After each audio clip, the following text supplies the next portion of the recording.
अव्यक्त मुरली 13 नवेम्बर 1985। मुरलीर सारांश संकल्प, संस्कार, संबंध, वाणी और कर्मरे नवीनता आणन्तु। आज नुआ दुनिया नुआ रचनार रचयिता बाबा निज नुआ दुनियार अधिकारी संतान मानंकु अर्थात नुआ रचना को देखुछंती। नुआ रचना सर्वदा प्रिय लगिथांती। दुनिया हिसाब रे पुराणा जुगरे नुआ वर्ष पालन करुछंती, किंतु आपण नुआ रचनार नुआ जुग नुआ जीवनर अनुभूति करुछंती। सबु किछि नुआ ही नुआ होइगला। पुराणा समाप्त होई नुआ जन्म नुआ जीवन आरंभ होइगला। जन्म नुआ हैला, तेणु जन्म द्वारा जीवन स्वतः बदलीगला। जीवन बदलिबा अर्थात संकल्प, संस्कार, संबंध सबुकिछि बदलीगला, अर्थात नुआ होइगला। धर्म नुआ, कर्म नुआ। सेमाने केवल नुआ वर्ष बा दीपावली कुहंती, किंतु आपण मानंक पई सबुकिछि नुआ होइगला।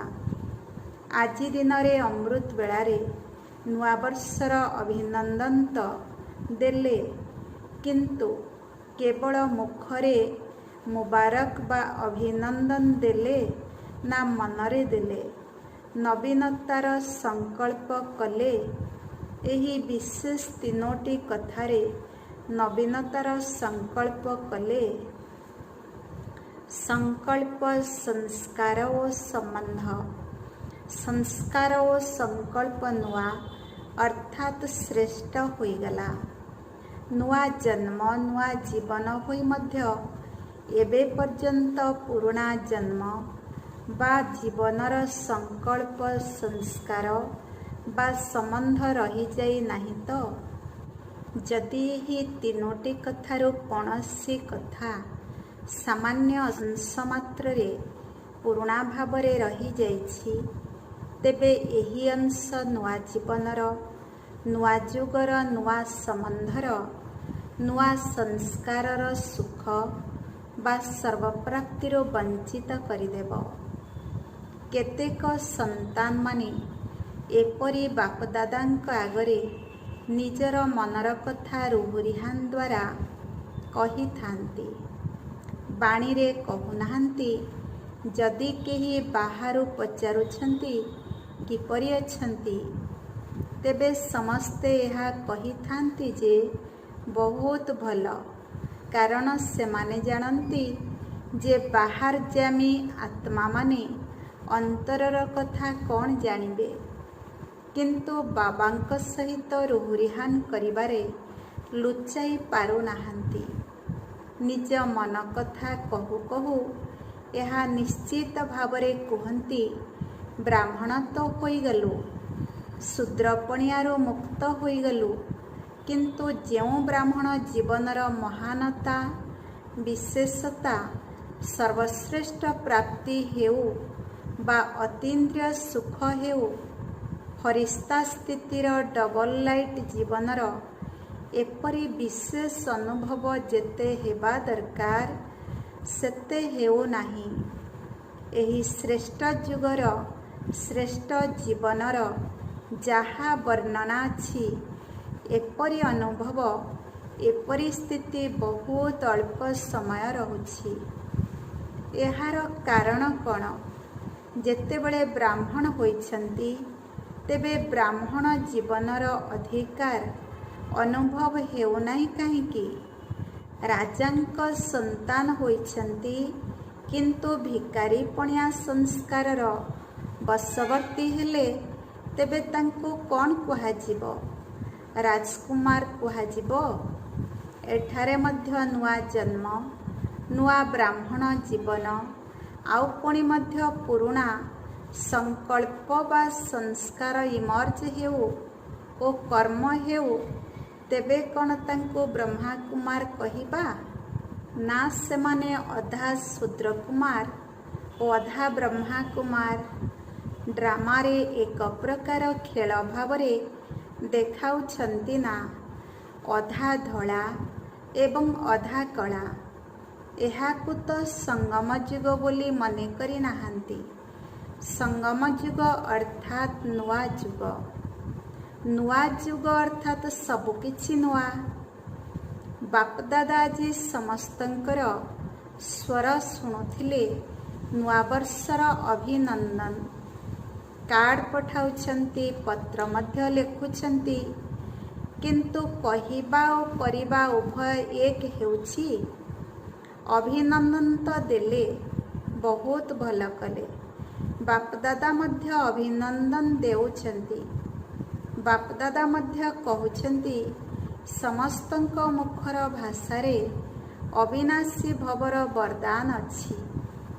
ଆପଣମାନେ କହୁଛନ୍ତି ନା, ମୁଖ ମେ ଗୁଲାବ ଅର୍ଥାତ୍ ତୁଣ୍ଡ ସୁତୁଣ୍ଡ ହେଉ। ବାପଦାଦା ମଧ୍ୟ କହୁଛନ୍ତି, ବାଣୀରେ ଅବିନାଶୀ ବରଦାନ ହେଉ।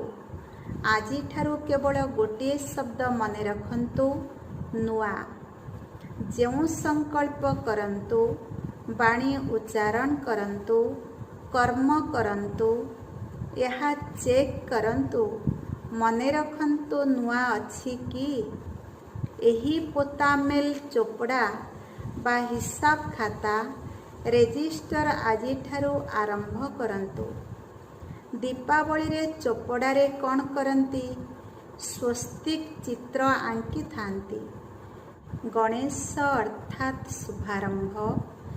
ଆଉ 4 ଯୁଗରେ ବିନ୍ଦୁ ନିଶ୍ଚିତ ଭାବରେ ଚିହ୍ନିତ କରିଥାନ୍ତି। କାହିଁକି ଲଗାନ୍ତି? କୌଣସି କାର୍ଯ୍ୟକୁ ପ୍ରାରମ୍ଭ କରିବା ସମୟରେ ସ୍ୱସ୍ତିକା ବା ଗଣେଶାୟ ନମଃ ନିଶ୍ଚିତ କୁହନ୍ତି। ଏହା କାହାର ୟାଦଗାର? ସ୍ୱସ୍ତିକାକୁ ଗଣେଶ କାହିଁକି କୁହନ୍ତି? ସ୍ୱସ୍ତିକା ସ୍ୱସ୍ଥିତିରେ ସ୍ଥିତ ହେବାର ଏବଂ ସମ୍ପୂର୍ଣ୍ଣ ରଚନାର ଜ୍ଞାନର ସୂଚକ। ଗଣେଶ ଅର୍ଥାତ୍ ନଲେଜଫୁଲ୍। ସ୍ୱସ୍ତିକାର ଗୋଟିଏ ଚିତ୍ରରେ ସମ୍ପୂର୍ଣ୍ଣ ଜ୍ଞାନ ନିହିତ ଅଛି। ନଲେଜଫୁଲ୍ ସ୍ମୃତିର ୟାଦଗାର ଗଣେଶ ବା ସ୍ୱସ୍ତିକା ଦେଖାନ୍ତି। ଏହାର ଅର୍ଥ କ'ଣ ହେଲା? କୌଣସି କାର୍ଯ୍ୟରେ ସଫଳତାର ଆଧାର ହେଲା ନଲେଜଫୁଲ୍ ଅର୍ଥାତ୍ ସମଜଦାର, ଜ୍ଞାନସ୍ୱରୂପ ହେବା। ଜ୍ଞାନସ୍ୱରୂପ ସମଜଦାର ହୋଇଗଲେ ତେଣୁ ପ୍ରତ୍ୟେକ କର୍ମ ଶ୍ରେଷ୍ଠ ଏବଂ ସଫଳ ହୋଇଗଲା ନା? ସେମାନେ ତ କେବଳ କାଗଜ ଉପରେ ୟାଦଗାର ଚିହ୍ନ ଲଗାଇ ଦେଉଛନ୍ତି। କିନ୍ତୁ ଆପଣ ବ୍ରାହ୍ମଣ ଆତ୍ମାମାନେ ସ୍ୱୟଂ ନଲେଜଫୁଲ୍ ହୋଇ ଯଦି ପ୍ରତ୍ୟେକ ସଂକଳ୍ପ କରିବେ, ତେବେ ସଂକଳ୍ପ ଓ ସଫଳତା ଦୁଇଟିକୁ ସାଥିରେ ସାଥିରେ ଅନୁଭବ କରିବେ। ତେଣୁ ଆଜିଠାରୁ ଏହି ଦୃଢ଼ ସଂକଳ୍ପର ରଙ୍ଗ ଦ୍ୱାରା ନିଜର ଜୀବନର ଚୋପଡ଼ାରେ ପ୍ରତ୍ୟେକ ସଂକଳ୍ପ ସଂସ୍କାର ନୂଆ ହେବା ଦରକାର। ହେବ, ଏହା ମଧ୍ୟ ନୁହେଁ, ନିଶ୍ଚିତ ହେବ। ସ୍ୱସ୍ଥିତିରେ ସ୍ଥିତ ହୋଇ ଶ୍ରୀ ଗଣେଶ ଅର୍ଥାତ୍ ଶୁଭାରମ୍ଭ କରନ୍ତୁ। ସ୍ୱୟଂ ଶ୍ରୀ ଗଣେଶ ହୋଇ ଆରମ୍ଭ କରନ୍ତୁ। ଏପରି ଚିନ୍ତନ କରନ୍ତୁ ନାହିଁ, ଏପରି ତ ହେଉଛି ସଂକଳ୍ପ ବହୁତ ଥର କରୁଛନ୍ତି, କିନ୍ତୁ ସଂକଳ୍ପ ଦୃଢ଼ ହେଉ। ଯେପରି ମୂଳଦୁଆରେ ପକ୍କା ସିମେଣ୍ଟ ଆଦି ଦେଇ ମଜବୁତ କରାଯାଏ ନା, ଯଦି ବାଲିର ମୂଳଦୁଆ କରିବେ, ତେବେ କେତେ ସମୟ ଚାଲିବ? ତେଣୁ ଯେଉଁ ସମୟରେ ସଂକଳ୍ପ କରୁଛନ୍ତି, ସେତେବେଳେ କହୁଛନ୍ତି କରିବା, ଦେଖିବା, ଯେତେ ଦୂର ସମ୍ଭବ କରିବା। ଅନ୍ୟମାନେ ମଧ୍ୟ ଏପରି ତ କରୁଛନ୍ତି। ଏହି ବାଲି ମିଶାଇ ଦେଉଛନ୍ତି, ଏଣୁ ମୂଳଦୁଆ ପକ୍କା ହେଉନାହିଁ। ଅନ୍ୟକୁ ଦେଖିବା ସହଜ ଲାଗୁଛି, ନିଜକୁ ଦେଖିବା ମେହନତ ଲାଗୁଛି। ଯଦି ଅନ୍ୟକୁ ଦେଖିବାକୁ ଚାହୁଁଛନ୍ତି, ଅଭ୍ୟାସର ବଶବର୍ତ୍ତୀ ହେଉଛନ୍ତି, ତେବେ ବ୍ରହ୍ମା ବାବାଙ୍କୁ ଦେଖନ୍ତୁ। ସେ ମଧ୍ୟ ଅନ୍ୟ ହୋଇଗଲେ ନା। ଏଣୁ ବାପଦାଦା ଦୀପାବଳିର ପୋତାମେଲ ବା ଚାଟ୍ ବା ଜୀବନଚର୍ଯ୍ୟା ଦେଖିଲେ। ପୋତାମେଲରେ ବିଶେଷ କାରଣ ବ୍ରାହ୍ମଣ ହୋଇ ମଧ୍ୟ ବ୍ରାହ୍ମଣ ଜୀବନର ଅନୁଭୂତି ନ ହେବା। ଯେତେ ହେବା କଥା ସେତେ ନ ହେବା। ଏହାର ବିଶେଷ କାରଣ ପରଚିନ୍ତନ, ପରଦୃଷ୍ଟି, ପରପଞ୍ଚରେ ଯିବା। ପରିସ୍ଥିତିର ବର୍ଣ୍ଣନ ଓ ମନନରେ ଅଧିକ ରହୁଛନ୍ତି। ଏଣୁ ସ୍ୱଦର୍ଶନ ଚକ୍ରଧାରୀ ହୁଅନ୍ତୁ। ସ୍ୱଦ୍ୱାରା ପର ଖତମ ହୋଇଯିବ। ଯେପରି ଆଜି ନୂଆବର୍ଷର ସମସ୍ତେ ମିଳିମିଶି ଅଭିନନ୍ଦନ ଦେଲେ, ଏହିପରି ପ୍ରତ୍ୟେକ ଦିନ ନୂଆ ଦିନ, ନୂଆ ଜୀବନ, ନୂଆ ସଂକଳ୍ପ, ନୂଆ ସଂସ୍କାର ସ୍ୱତଃ ହିଁ ଅନୁଭବ କରିବେ। ଆଉ ମନରୁ ପ୍ରତ୍ୟେକ ମୁହୂର୍ତ୍ତରେ ବାବାଙ୍କ ପ୍ରତି, ବ୍ରାହ୍ମଣ ପରିବାର ପ୍ରତି ଶୁଭେଚ୍ଛାର ଶୁଭ ଉମଙ୍ଗ ସ୍ୱତଃ ହିଁ ଉତ୍ପନ୍ନ ହେଉଥିବ। ସମସ୍ତଙ୍କ ଦୃଷ୍ଟିରେ ଶୁଭେଚ୍ଛା, ଅଭିନନ୍ଦନ, ଗ୍ରିଟିଂସର ବା ଶୁଭେଚ୍ଛା ପତ୍ରର ଲହର ହେବ। ତେଣୁ ଆଜି ଶୁଭେଚ୍ଛା ଶବ୍ଦଟିକୁ ଅବିନାଶୀ କରନ୍ତୁ। ବୁଝିଲେ? ଲୋକମାନେ ପୋତାମେଲ ରଖୁଛନ୍ତି। ବାବା ପୋତାମେଲ ଦେଖିଲେ ବାପଦାଦାଙ୍କୁ ସନ୍ତାନମାନଙ୍କ ଉପରେ ଦୟା ଆସୁଛି। ସବୁକିଛି ପ୍ରାପ୍ତି କରି ମଧ୍ୟ ଅଧା କାହିଁକି? ନୂଆ ନାମ ବ୍ରହ୍ମାକୁମାର ବା ବ୍ରହ୍ମାକୁମାରୀ, ଆଉ କାମ ମିକ୍ସ ବା ଗୋଳିଆ ମିଶା କାହିଁକି?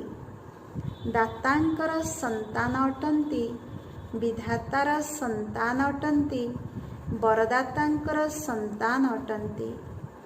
ତେଣୁ ନୂଆବର୍ଷରେ କ'ଣ ମନେ ରଖିବେ? ସବୁକିଛି ନୂଆ କରିବା, ଅର୍ଥାତ୍ ବ୍ରାହ୍ମଣ ଜୀବନ ଆଦି ସବୁ ନୂଆ। ନୂଆର ଅର୍ଥକୁ ମିକ୍ସଚର କରନ୍ତୁ ନାହିଁ। ଚତୁର ମଧ୍ୟ ବହୁତ ହୋଇଗଲେଣି ନା। ବାବାଙ୍କୁ ମଧ୍ୟ ପଢ଼ାଇ ଦେଉଛନ୍ତି। କେହି କେହି ସନ୍ତାନମାନେ କହୁଛନ୍ତି, ବାବା କହିଥିଲେ ନା ନୂଆ କରିବା, ତେଣୁ ଏହି ଆମେ ନୂଆ କରୁଛୁ। କିନ୍ତୁ ବ୍ରାହ୍ମଣ ଜୀବନର ମର୍ଯ୍ୟାଦା ପ୍ରମାଣ ନୂଆ ହେଉ। ମର୍ଯ୍ୟାଦାର ରେଖା ତ ବ୍ରାହ୍ମଣ ଜୀବନ, ଯାହା ବ୍ରାହ୍ମଣ ଜନ୍ମରୁ ବାପଦାଦା ଦେଇଛନ୍ତି। ବୁଝିଲେ? ନୂଆବର୍ଷ କିପରି ପାଳନ କରିବେ? ଶୁଣାଇଲୁ ନା। 18 ଅଧ୍ୟାୟ ଆରମ୍ଭ ହେଉଛି। ବ୍ରହ୍ମା ବାବା ଅବ୍ୟକ୍ତ ହେବାର 18 ବର୍ଷ ଚାଲିଲା। ଗୋଲ୍ଡେନ ଜୁବଲି ବା ସତ୍ୟଯୁଗ ପୂର୍ବରୁ ବିଶ୍ୱବିଦ୍ୟାଳୟର ଗୋଲ୍ଡେନ ଜୁବଲି ବା ସୁବର୍ଣ୍ଣ ଜୟନ୍ତୀ ହେଉ। ଏପରି ମନେ କରିବେ ନାହିଁ ଯେ କେବଳ 50 ବର୍ଷୀୟମାନଙ୍କର ଗୋଲ୍ଡେନ ଜୁବଲି। କିନ୍ତୁ ଏହା ଈଶ୍ୱରୀୟ କାର୍ଯ୍ୟର ଗୋଲ୍ଡେନ ଜୁବଲି। ସ୍ଥାପନା କାର୍ଯ୍ୟରେ ଯେଉଁମାନେ ସହଯୋଗୀ ଅଟନ୍ତି, 2 ବର୍ଷର ମଧ୍ୟ ହୋଇଥାନ୍ତୁ, 50 ବର୍ଷୀୟ ହୁଅନ୍ତୁ ବା 2 ବର୍ଷର ହୋଇଥାନ୍ତୁ, ନିଜକୁ ବ୍ରହ୍ମାକୁମାର କହୁଛନ୍ତି ନା ଆଉ କୌଣସି ନାମ କହୁଛନ୍ତି? ତେବେ ବ୍ରହ୍ମାଙ୍କ ଦ୍ୱାରା ବ୍ରାହ୍ମଣ ରଚନାର ଗୋଲ୍ଡେନ ଜୁବଲି, ଏଥିରେ ସମସ୍ତ ବ୍ରହ୍ମାକୁମାର କୁମାରୀ ଅଛନ୍ତି। ଗୋଲ୍ଡେନ ଜୁବଲି ପର୍ଯ୍ୟନ୍ତ ନିଜ ମଧ୍ୟରେ ଗୋଲ୍ଡେନ ଏଜ୍ ବା ଯୁଗ, ଅର୍ଥାତ୍ ସତୋପ୍ରଧାନ ସଂକଳ୍ପ ସଂସ୍କାର ଇମର୍ଜ କରିବା ଦରକାର। ଏହିପରି ଗୋଲ୍ଡେନ ଜୁବଲି ପାଳନ କରିବା ଉଚିତ। ଏହା ତ ନିମିତ୍ତ ମାତ୍ର ରୀତିନୀତି ବା ପ୍ରଥା ପ୍ରଣାଳୀ ଭାବରେ ପାଳନ କରୁଛନ୍ତି। କିନ୍ତୁ ବାସ୍ତବରେ ଗୋଲ୍ଡେନ ଜୁବଲି, ଗୋଲ୍ଡେନ ଏଜ୍ ବା ଯୁଗ ହେବାର ଜୁବଲି। କାର୍ଯ୍ୟ ସଫଳ ହେଲା, ଅର୍ଥାତ୍ କାର୍ଯ୍ୟାର୍ଥ ନିମିତ୍ତ ଆତ୍ମାମାନେ ସଫଳତା ସ୍ୱରୂପ ହେଲେ। ଏବେ ମଧ୍ୟ ସମୟ ଅଛି। ଏହି 3 ମାସ ଭିତରେ ଦୁନିଆର ଷ୍ଟେଜ୍ ଆଗରେ ଏକ ଭିନ୍ନ ପ୍ରକାରର ଗୋଲ୍ଡେନ୍ ଜୁବଲି ପାଳନ କରି ଦେଖାନ୍ତୁ।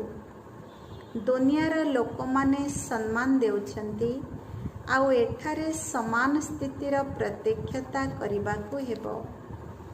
ସମ୍ମାନ ଦେବା ପାଇଁ ଯାହା କିଛି କରୁଛନ୍ତି ଏସବୁ ତ ନିମିତ୍ତ ମାତ୍ର। ବାସ୍ତବିକତା ଦୁନିଆ ଆଗରେ ଦେଖାଇବାକୁ ହେବ। ଆମେ ସମସ୍ତେ ଏକ ଜଣଙ୍କର ଏକରସ ସ୍ଥିତିଧାରୀ ଅଟୁ। ଜଣଙ୍କ ଲଗନରେ ମଗନ ରହି ଜଣଙ୍କର ନାମ ପ୍ରତ୍ୟକ୍ଷ କରିବା ଆତ୍ମା ଅଟୁ। ଏହି ନ୍ୟାରା ଏବଂ ପ୍ୟାରା ଗୋଲ୍ଡେନ୍ ସ୍ଥିତିର ପତାକା ଉଡ଼ାନ୍ତୁ। ଗୋଲ୍ଡେନ୍ ଦୁନିଆର ଦୃଶ୍ୟ ଆପଣଙ୍କ ନୟନ ଦ୍ୱାରା, ବାଣୀ ଓ କର୍ମ ଦ୍ୱାରା ସ୍ପଷ୍ଟ ଦେଖାଯାଉ। ଏପରି ଗୋଲ୍ଡେନ୍ ଜୁବଲି ପାଳନ କରିବେ। ଆଚ୍ଛା, ଏହିପରି ସଦା ଅବିନାଶୀ ଶୁଭେଚ୍ଛାର ପାତ୍ର ଶ୍ରେଷ୍ଠ ଆତ୍ମାମାନଙ୍କୁ ନିଜର ପ୍ରତ୍ୟେକ ସଂକଳ୍ପ ଓ କର୍ମ ଦ୍ୱାରା ନୂଆ ସଂସାରର ସାକ୍ଷାତକାର କରାଉଥିବା ସନ୍ତାନମାନଙ୍କୁ ନିଜର ଗୋଲ୍ଡେନ୍ ଏଜ୍ ସ୍ଥିତି ଦ୍ୱାରା ଗୋଲ୍ଡେନ୍ ଦୁନିଆ ଆସିଲା କି ଆସିଲା, ଏହିପରି ଶୁଭ ଆଶାର ଦୀପ ବିଶ୍ୱର ଆତ୍ମାମାନଙ୍କ ମଧ୍ୟରେ ଜାଗ୍ରତ କରୁଥିବା ଆତ୍ମାମାନଙ୍କୁ, ସର୍ବଦା ଚକ୍ ଚକ୍ କରୁଥିବା ତାରକାମାନଙ୍କୁ, ସଫଳତାର ଦୀପମାନଙ୍କୁ ଦୃଢ଼ ସଂକଳ୍ପ ଦ୍ୱାରା ନୂଆ ଜୀବନର ଦର୍ଶନ କରାଉଥିବା ଆତ୍ମାମାନଙ୍କୁ, ଦର୍ଶନୀୟ ମୂରତ ସନ୍ତାନମାନଙ୍କୁ ବାପଦାଦାଙ୍କର ୟାଦ ପ୍ୟାର, ଅବିନାଶୀ ଶୁଭେଚ୍ଛା, ଅବିନାଶୀ ବରଦାନ ସହିତ ନମସ୍ତେ। ପଦଯାତ୍ରୀ ତଥା ସାଇକେଲ ଯାତ୍ରୀମାନଙ୍କ ସହିତ ବାପଦାଦାଙ୍କ ସାକ୍ଷାତ। ଯାତ୍ରା ଦ୍ୱାରା ସେବା ତ ସମସ୍ତେ କଲେ। ଯାହା ମଧ୍ୟ ସେବା କରିଛନ୍ତି ସେହି ସେବାର ପ୍ରତ୍ୟକ୍ଷ ଫଳ ମଧ୍ୟ ଅନୁଭବ କରିଛନ୍ତି। ସେବାର ବିଶେଷ ଖୁସି ଅନୁଭବ କରିଛନ୍ତି ନା? ପଦଯାତ୍ରା ତ କଲେ, ସମସ୍ତେ ଆପଣଙ୍କୁ ପଦଯାତ୍ରୀ ରୂପରେ ଦେଖିଲେ। ଏବେ ରୁହାନୀ ଯାତ୍ରୀ ରୂପରେ ଦେଖନ୍ତୁ। ସେବା ରୂପରେ ତ ଦେଖିଲେ, କିନ୍ତୁ ଏବେ ଏତେ ନ୍ୟାରୀ ଯାତ୍ରା କରାଇବା ବାଲା ଅଲୌକିକ ଯାତ୍ରୀ ଅଟନ୍ତି। ଏପରି ଅନୁଭବ ହେଉ ଯେପରି ଏହି ସେବାରେ ଲଗନ ଦ୍ୱାରା ସଫଳତା ପାଇଲେ ନା, ଏହିପରି ଏବେ ରୁହାନୀ ଯାତ୍ରାରେ ସଫଳ ରୁହନ୍ତୁ। ମେହନତ କରୁଛନ୍ତି, ବହୁତ ଭଲ ସେବା କରୁଛନ୍ତି, ବହୁତ ଭଲ କଥା ଶୁଣାଉଛନ୍ତି। ଏମାନଙ୍କ ଜୀବନ ବହୁତ ସୁନ୍ଦର। ଏହା ତ ହେଲା, କିନ୍ତୁ ଏବେ ଜୀବନ ଗଢ଼ିବାରେ ଲାଗିଯାନ୍ତୁ। ଏପରି ଅନୁଭବ କରନ୍ତୁ ଯେ ଏହି ଜୀବନ ବିନା ଆଉ କିଛି ଜୀବନ ହିଁ ନାହିଁ। ତେଣୁ ରୁହାନୀ ଯାତ୍ରାର ଲକ୍ଷ୍ୟ ରଖି ରୁହାନୀ ଯାତ୍ରା ଅନୁଭବ କରାନ୍ତୁ। ବୁଝିଲେ କ'ଣ କରିବେ? ଚଲାବୁଲା କରୁଥିବା ବେଳେ ସମସ୍ତେ ଦେଖନ୍ତୁ, ଏମାନେ ସାଧାରଣ ନୁହନ୍ତି, ଏମାନେ ରୁହାନୀ ଯାତ୍ରୀ ଅଟନ୍ତି। ତେବେ କ'ଣ କରିବେ? ସ୍ୱୟଂ ମଧ୍ୟ ଯାତ୍ରା କରୁଥାନ୍ତୁ ଏବଂ ଅନ୍ୟକୁ ମଧ୍ୟ ଯାତ୍ରାର ଅନୁଭବ କରାନ୍ତୁ। ପଦଯାତ୍ରାର ଅନୁଭବ କରାଇଲେ, ଏବେ ଫରିସ୍ତାପଣର ଅନୁଭବ କରାନ୍ତୁ। ସମସ୍ତେ ଅନୁଭବ କରନ୍ତୁ, ଏମାନେ ଏହି ଧରଣୀର ନିବାସୀ ନୁହନ୍ତି, ଏମାନେ ଫରିସ୍ତା। ଏମାନଙ୍କ ପାଦ ଏହି ଧରଣୀରେ ନାହିଁ। ଦିନକୁ ଦିନ ଉଡ଼ତି କଳା ଦ୍ୱାରା ଅନ୍ୟମାନଙ୍କୁ ଉଡ଼ାନ୍ତୁ। ଏହା ହିଁ ଉଡ଼ାଇବାର ସମୟ, ଚଲାଇବାର ସମୟ ନୁହେଁ। ଚାଲିବାରେ ସମୟ ଲାଗିଥାଏ, ଉଡ଼ିବାରେ ସମୟ ଲାଗିନଥାଏ। ନିଜର ଉଡ଼ତି କଳା ଦ୍ୱାରା ଆତ୍ମାମାନଙ୍କୁ ମଧ୍ୟ ଉଡ଼ାନ୍ତୁ। ବୁଝିଲେ? ଏହିପରି ଦୃଷ୍ଟି ଦ୍ୱାରା ସ୍ମୃତି ଦ୍ୱାରା ସମସ୍ତଙ୍କୁ ସମ୍ପନ୍ନ କରାଇ ଚାଲନ୍ତୁ। ସେମାନେ ଅନୁଭବ କରନ୍ତୁ ଯେ ଆମକୁ କିଛି ମିଳିଲା, ଭରପୁର ହୋଇଗଲୁ। ଖାଲି ଥିଲୁ କିନ୍ତୁ ଭରପୁର ହୋଇଗଲୁ। ଯେଉଁଠାରେ ପ୍ରାପ୍ତି ଥାଏ ସେଠାରେ ସେକେଣ୍ଡରେ ସମର୍ପଣ ହୋଇଥାନ୍ତି। ଆପଣମାନଙ୍କୁ ପ୍ରାପ୍ତି ହେଲା, ତେଣୁ ତ ତ୍ୟାଗ କଲେ ନା। ଭଲ ଲାଗିଲା, ଅନୁଭବ କଲେ, ତେବେ ତ ତ୍ୟାଗ କଲେ। ଏପରି ତ ଖାଲି ଖାଲି ତ୍ୟାଗ କରିନାହାନ୍ତି। ସେହିପରି ଅନ୍ୟମାନଙ୍କୁ ପ୍ରାପ୍ତିର ଅନୁଭବ କରାନ୍ତୁ। ବୁଝିଲେ? ଆଉ ସବୁ ଭଲ? ସେବାରେ ଯେଉଁ ଦିନଗୁଡ଼ିକ ଅତିବାହିତ କଲେ ତାହା ନିଜ ପାଇଁ ତଥା ଅନ୍ୟମାନଙ୍କୁ ଶ୍ରେଷ୍ଠ କରି ଗଢ଼ିବା ପାଇଁ କଲେ। ଉମଙ୍ଗ ଉତ୍ସାହ ବହୁତ ଭଲ ରହିଲା। ଫଳ ମଧ୍ୟ ଠିକ୍ ମିଳିଲା ନା?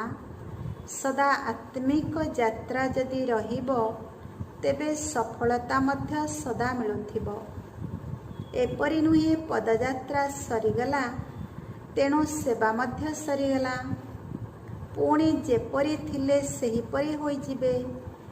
ନା, ସଦା ସେବା କ୍ଷେତ୍ରରେ ଅଛନ୍ତି। ସେବା ବିନା ବ୍ରାହ୍ମଣ ରହିପାରିବେ ନାହିଁ। କେବଳ ସେବାର ପାର୍ଟ ପରିବର୍ତ୍ତନ ହୋଇଛି। ସେବା ତ ଅନ୍ତ ପର୍ଯ୍ୟନ୍ତ କରିବାକୁ ହେବ। ଏପରି ସେବାଧାରୀ ଅଟନ୍ତି ନା 3 ମାସ 2 ମାସର ସେବାଧାରୀ ଅଟନ୍ତି? ସଦା ସେବାଧାରୀ, ସଦା ହିଁ ଉମଙ୍ଗ ଉତ୍ସାହରେ ରୁହନ୍ତୁ। ଆଚ୍ଛା, ଡ୍ରାମାରେ ଯେଉଁ ସେବାର ପାର୍ଟ ମିଳିଛି ସେଥିରେ ବିଶେଷତା ଭରି ହୋଇଛି। ହିମତରୁ ମଦଦର ଅନୁଭବ କରିଛନ୍ତି। ଆଚ୍ଛା, ସ୍ୱୟଂ ଦ୍ୱାରା ବାବାଙ୍କୁ ପ୍ରତ୍ୟକ୍ଷ କରିବାର ଶ୍ରେଷ୍ଠ ସଂକଳ୍ପ କରିଛନ୍ତି। କାରଣ ବାବାଙ୍କୁ ପ୍ରତ୍ୟକ୍ଷ କରିବେ ତେବେ ପୁରୁଣା ଦୁନିଆର ସମାପ୍ତି ହେବ, ନିଜ ରାଜ୍ୟ ଆସିବ। ବାବାଙ୍କୁ ପ୍ରତ୍ୟକ୍ଷ କରିବା ଅର୍ଥାତ୍ ନିଜ ରାଜ୍ୟକୁ ସ୍ୱାଗତ କରିବା। ନିଜ ରାଜ୍ୟକୁ ସ୍ୱାଗତ କରିବା ପାଇଁ ଉମଙ୍ଗ ଉତ୍ସାହ ସଦା ରହୁଛି ନା? ଯେପରି ବିଶେଷ କାର୍ଯ୍ୟକ୍ରମର ଉମଙ୍ଗ ଉତ୍ସାହ ରହିଲା, ସେହିପରି ସଦା ଏହି ସଂକଳ୍ପର ଉମଙ୍ଗ ଉତ୍ସାହ ରହୁ। ବୁଝିଲେ? ପାର୍ଟିମାନଙ୍କ ସହିତ ବହୁତ କିଛି ଶୁଣିଲେ। ଏବେ ସେହି ଶୁଣିଥିବା କଥାକୁ ଧାରଣ କରନ୍ତୁ। କାହିଁକିନା ଯେତେ ଧାରଣ କରିବେ ସେତେ ବାବାଙ୍କ ସମାନ ଶକ୍ତିଶାଳୀ ହେବେ। ମାଷ୍ଟର ଅଟନ୍ତି ନା? ତେବେ ଯେପରି ବାବା ସର୍ବଶକ୍ତିମାନ ଅଟନ୍ତି, ଏହିପରି ଆପଣ ସମସ୍ତେ ମାଷ୍ଟର ସର୍ବଶକ୍ତିବାନ ଅର୍ଥାତ୍ ସର୍ବଶକ୍ତିକୁ ଧାରଣ କରିବା ଯୋଗ୍ୟ ଆତ୍ମାମାନେ ବାପ୍ ସମାନ ସେବା ଯୋଗ୍ୟ ଆତ୍ମାମାନେ ଅଟନ୍ତି ନା? ପିତା ଓ ପୁତ୍ରଙ୍କ ଜୀବନର ଆଧାରରେ କୌଣସି ଅନ୍ତର ଦେଖା ନଯାଉ। ଏପରି ବ୍ରହ୍ମା ବାବାଙ୍କର ଜୀବନ ଦେଖିଲେ ତେବେ ବ୍ରହ୍ମା ବାବା ଓ ସନ୍ତାନମାନେ ସମାନ ଦେଖାଯାଆନ୍ତୁ। ସାକାରରେ ତ ବ୍ରହ୍ମା ବାବା କର୍ମ କରି ଦେଖାଇବାରେ ନିମିତ୍ତ ହେଲେ ନା? ଏହିପରି ସମାନ ହେବା ଅର୍ଥାତ୍ ମାଷ୍ଟର ସର୍ବଶକ୍ତିବାନ ହେବା। ତେବେ ସର୍ବଶକ୍ତି ଅଛି? ଧାରଣ ତ କରିଛନ୍ତି କିନ୍ତୁ କେତେ ପ୍ରତିଶତ କରିଛନ୍ତି? ଯେତେ ହେବା କଥା ସେତେ ନାହିଁ। ସମ୍ପନ୍ନ ହୋଇନାହାନ୍ତି। ସମ୍ପନ୍ନ ତ ହେବେ ନା? ତେବେ ଶତକଡ଼ାକୁ ବଢ଼ାନ୍ତୁ। ଶକ୍ତିଗୁଡ଼ିକୁ ସମୟ ଅନୁସାରେ କାର୍ଯ୍ୟରେ ବିନିଯୋଗ କରନ୍ତୁ। ଏହା ଉପରେ ହିଁ ନମ୍ବର ପାଇବେ। ଯଦି ସମୟ ଅନୁସାରେ କାର୍ଯ୍ୟରେ ଆସୁନାହିଁ ତେବେ କ'ଣ କୁହାଯିବ? ଥାଇ ମଧ୍ୟ ନଥିବା ପରି କୁହାଯିବ। କାହିଁକିନା ସମୟ ଅନୁସାରେ କାମରେ ଆସୁନାହିଁ। ତେବେ ଚେକ୍ କରନ୍ତୁ। ସମୟ ଅନୁସାରେ ଯେଉଁ ଶକ୍ତିର ଆବଶ୍ୟକତା ଅଛି ତାହାକୁ କାମରେ ଲଗାଇ ପାରିବେ? ତେବେ ବାପ ସମାନ ମାଷ୍ଟର ସର୍ବଶକ୍ତିବାନ ସ୍ଥିତିକୁ ପ୍ରତ୍ୟକ୍ଷ ରୂପରେ ବିଶ୍ୱକୁ ଦେଖାନ୍ତୁ। ତେବେ ଯାଇ ବିଶ୍ୱ ମାନିବ, ହଁ ସର୍ବଶକ୍ତିମାନ ପ୍ରତ୍ୟକ୍ଷ ହୋଇସାରିଛନ୍ତି। ଏହା ଲକ୍ଷ୍ୟ ଅଛି ନା? ଏବେ ଦେଖିବା ଗୋଲ୍ଡେନ୍ ଜୁବଲି ନମ୍ବର କିଏ ପାଉଛନ୍ତି। ଆଚ୍ଛା, ବରଦାନ ଉମଙ୍ଗ ଉତ୍ସାହ ସଂକଳ୍ପ ଦ୍ୱାରା ଜମାଖାତାକୁ ବଢ଼ାଇ ସମ୍ପୂର୍ଣ୍ଣ ବର୍ଷାର ଅଧିକାରୀ ଭବ। ବିସ୍ତାର ବାପଦାଦାଙ୍କ ଠାରୁ ସମ୍ପୂର୍ଣ୍ଣ ବର୍ଷାର ଅଧିକାର ପାଇବା ପାଇଁ ନିଜେ ଉମଙ୍ଗ ଉତ୍ସାହୀ ହୁଅନ୍ତୁ। ନିଜ ସହିତ ନିଜେ ପ୍ରତିଯୋଗିତା କରନ୍ତୁ। ଏହା ହିଁ ଜମା କରିବାର ସମୟ। ଏଣୁ ଦୃଢ଼ ସଂକଳ୍ପ କରନ୍ତୁ ଯେ ମୋତେ ନିଜ ଜମାଖାତାକୁ ବଢ଼ାଇବାକୁ ହିଁ ହେବ। କେବଳ ସମୟ ଓ ସଂକଳ୍ପକୁ ସଞ୍ଚୟ କରିଚାଲନ୍ତୁ। ବ୍ୟର୍ଥ ଓ ସାଧାରଣ ସଂକଳ୍ପ ନ ହେଉ, ତେବେ ଜମାଖାତା ବଢ଼ି ବଢ଼ି ଯିବ। ପୁଣି ସେହି ଅନୁସାରେ ସାରା କଳ୍ପରେ ରାଜ୍ୟ ମଧ୍ୟ କରିବେ ଓ ପୂଜ୍ୟ ମଧ୍ୟ ହେବେ। ସ୍ଲୋଗାନ ସ୍ୱପ୍ନ ବା ସଂକଳ୍ପର ପବିତ୍ରତା ହିଁ ସବୁଠାରୁ ବଡ଼ରୁ ବଡ଼ ପର୍ସନାଲିଟି ବା ବ୍ୟକ୍ତିତ୍ୱ ଅଟେ। ଓମ୍ ଶାନ୍ତି। ସୋମାନ ମୁଁ ଦର୍ଶନୀୟ ମୂର୍ତ୍ତ ଆତ୍ମା ଅଟେ। ଆଜିର ମୁରଲୀରୁ ଶିକ୍ଷା ପ୍ରଥମ ନମ୍ବର। ସ୍ୱସ୍ତିକା ସ୍ୱସ୍ଥିତିରେ ସ୍ଥିତ ହେବାର ଓ ସମ୍ପୂର୍ଣ୍ଣ ରଚନାର ଜ୍ଞାନର ସୂଚକ। ଗଣେଶ ଅର୍ଥାତ୍ ନଲେଜଫୁଲ୍। ଦ୍ୱିତୀୟ ନମ୍ବର। ବ୍ରାହ୍ମଣ ହୋଇ ମଧ୍ୟ ବ୍ରାହ୍ମଣ ଜୀବନର ଅନୁଭୂତି ନ ହେବାର ବିଶେଷ କାରଣ ପରଦୃଷ୍ଟି, ପରଚିନ୍ତନ, ପରପଞ୍ଚରେ ଯିବା। ତୃତୀୟ ନମ୍ବର। ମର୍ଯ୍ୟାଦାର ରେଖା ତ ବ୍ରାହ୍ମଣ ଜୀବନ ଅଟେ, ଯାହା ବ୍ରାହ୍ମଣ ଜନ୍ମରୁ ବାପଦାଦା ଦେଇଛନ୍ତି। ଓମ୍ ଶାନ୍ତି।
सुखर सलिता जड़े मो चारि पाखरे निश्चिंत होई देछि मोह